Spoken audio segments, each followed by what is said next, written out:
Grand Slam singles title with a straight set win over Serena Williams. We're continuing that conversation. Momah, former Nigeria Tennis Federation president, is still with us. And we're going to talk about Serena Williams now. That's where our focus is turning to. And we saw what happened there. She got called for 3 code violations. The first one was for receiving coaching. The second one was for racket abuse, while the last one was for verbal abuse on the umpire. Before we talk about Serena herself, in terms of the rules, the umpire looks like he was applying those rules by the book and is well within his rights. Yeah, the umpire was right. In fact, the only one you could say, well, if there was on-court coaching, it was a violation. We did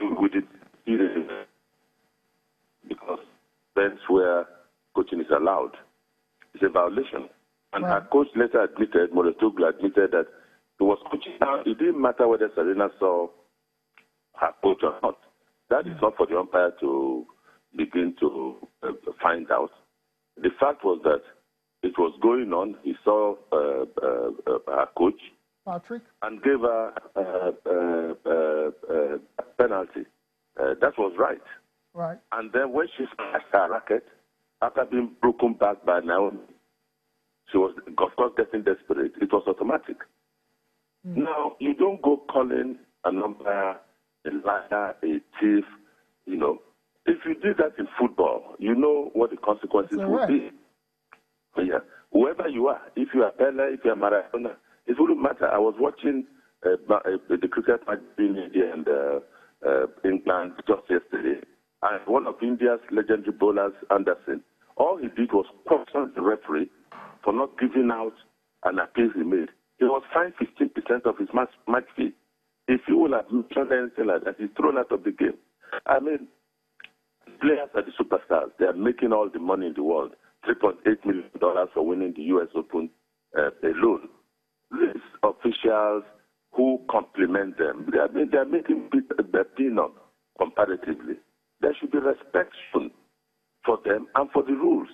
Maybe the umpire will have on his own accord when he was called a liar and a thief, because it was repetitive.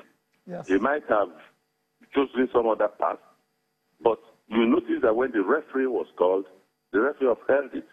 So Serena's talk of sexism, at the beginning it would be racism, now it's sexism, because after all, Naomi, her father is from Haiti. Right. So, yes, in the past, 2009, 2011, Serena has also been given to such shenanigans. She was fined $175,000 in 2009 when she said to a linesperson she had the power, she would shove the effing ball down her effing throat. Yes, and all that. The sentence was behind probation. If she was of good behavior, she would only pay $2,500 or so. In 2011, it repeated itself. She was again fined. This time, he said the umpire was, the official was ugly inside and a hater and all that. Yeah. And this is an unnecessary. She was up against it. If there was one opponent she would have wanted to avoid, it was that girl who was like a younger version of herself. Yeah. And in her desperation, she then went completely out of bounds. For a great champion like her, a legendary champion, it was totally unnecessary. She now said, oh, men wouldn't have been... The same thing applies to men. If people like Connors and McEnroe in those days, they were fined heavily. In many cases, they were fined. Yeah, they showed bad behavior. Connors was called an animal, in fact. McEnroe was described as being a borderline psychotic. Right. They gave umpires hell, but they were also punished. And you notice that the rules have been tightened now. Look at the rules in football, of which you are extremely aware. You can see all the... because you have to keep the game safe. That if you are out of line, you get a red card in different circumstances. So it was totally unnecessary for her to continue the rant. It didn't stop.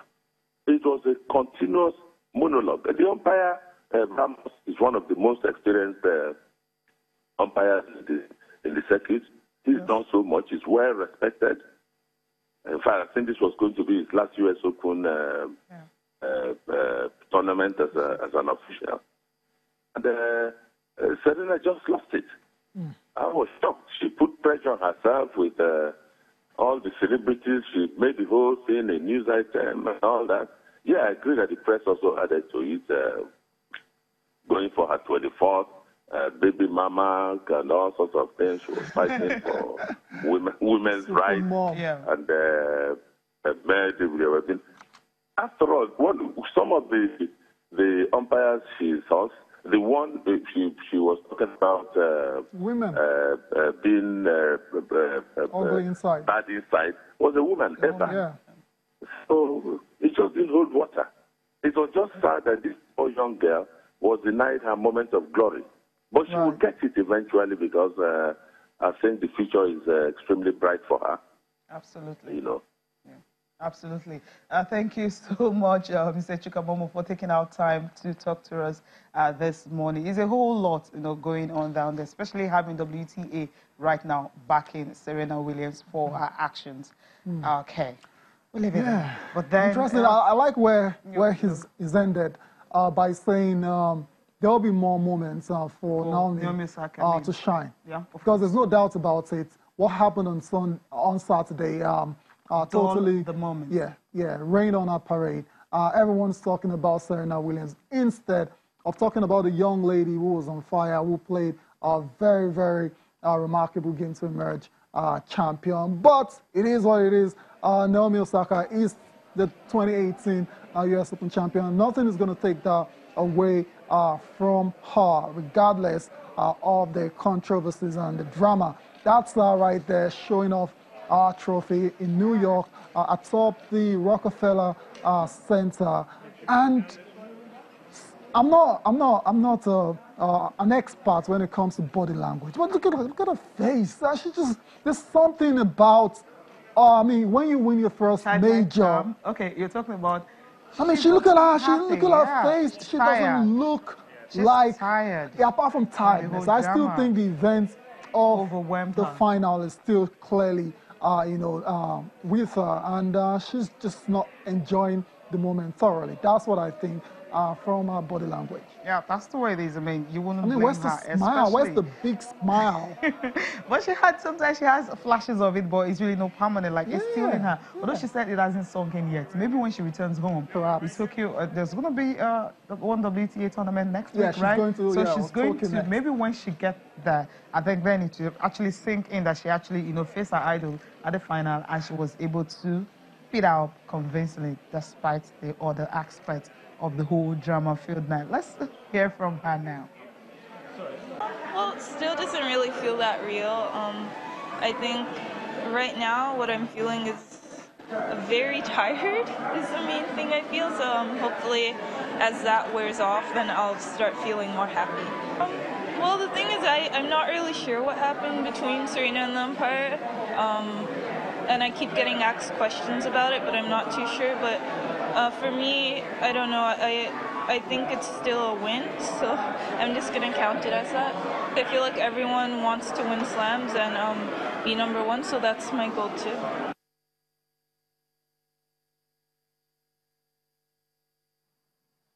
Okay. Welcome back. Now, let's talk about, before we leave this particular aspect, let's talk about, what WTA actually saying concerning Serena Williams, talking about the fact that, well, the inconsistency, that's what they don't really like. And next week, they're likely to actually do something about that. That's what I don't get it. I'm talking about WTA chief now, talking about Katrina Adams. She says, we watch the guys do this all the time. There's no equality when it comes to what the men are doing to the chair umpires and what the women are doing. And I think there has to be some consistency across the board. She went further to say that I'm all about gender equality. And I think when you look at that situation, these are conversations that will be imposed in the next weeks. We have to treat each other fairly and the same.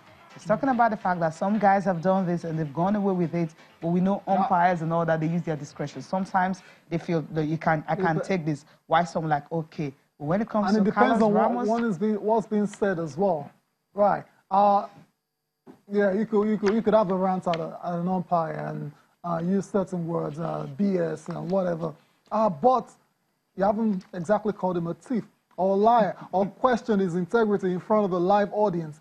It's different. We've seen that happen. Yeah, you've seen they've called him a thief. You've seen him call him a thief. No, not a thief. That's what I'm saying. Them questioning their own integrity and all that. No, yeah, not in that way. I haven't seen it. So we won't dig deep. We won't. Yeah, we'll dig deep, and I'll show you some. We've seen that, but I haven't seen it. The situation we're looking at here is going to impose a conversation in the next weeks. I'm talking about, is it the fact that maybe WTA, right now in the WTA, some of their events and all that, I mean, coaching is actually allowed. Are they going to ensure that that is, a general thing? Yeah, because in Grand Slams is not allowed. It's not allowed. And the qualifying rounds and the US Open also, we know coaching is also allowed. Are they going to make it overboard or something? We'll wait and see how that pans out. But as long as the rules are still what they are, everyone has to told them. So that's it for Serena and Naomi. We'll quickly go back to Novak Djokovic now, and let's talk about what he's been able to achieve, how he's been able to equal Pete Sampras's record of 14 majors. Cecilia, while I was growing up, this particular record, 14, looked like to me forever. like it was never going to be equaled. Federer came, smashed it. Nadal came, smashed it. Now this guy is equaled it, and he's going to smash it, obviously. It's incredible. What a fantastic era to live in. I mean, we've seen all like, these you have 20, you have 17, you have 14 right now. I mean, no one is even close to Novak Djokovic when it comes to this. So it's like, these guys are going to set a bar. Like, it will be hard for any tennis player to actually get it, because the youngsters we have right now haven't even won one. Oh, incredible. That's it there, Cecilia. 2017, Djokovic on 14, tied with Pete Sampras, the great American tennis player. Roy Emerson as well, too. He's on 12. Obviously, the last two are retired, so they have no chance. That's what I'm saying. I mean, this record has been set. I'm looking at Zverev. I'm not sure it's going to make up to 14. There's so many. You know what? Djokovic is talking about, how the achievement, what it really means to him. Let's hear from him. If you told me in February this year when I got the surgery that I'll win Wimbledon, US Open, and Cincinnati, would be hard to believe. But at the same time, there was always part of me that imagined and believed and hoped that I can get back on the desired level of tennis very soon. Sampras is one of the biggest legends ever to play the game, and was my childhood idol. He was someone I was looking up to, and the first actually thing I saw related to tennis on the TV was his first or second Wimbledon championship, and that inspired me to start playing tennis. So it's truly incredible when you think about it. I watched him win one of his first Wimbledon championships, and I grew up, playing and thinking that one day I'll be able to do what he does, and to actually be here is it's a dream come true. Well, I think I did a good tournament, but this is a tough lose for me. I'm really sad to lose the final in this tournament, because I had too much passion playing the final, trying to win the title again. But I think it's time to take a break, to see how my body feels for the future, and then be ready for the next one.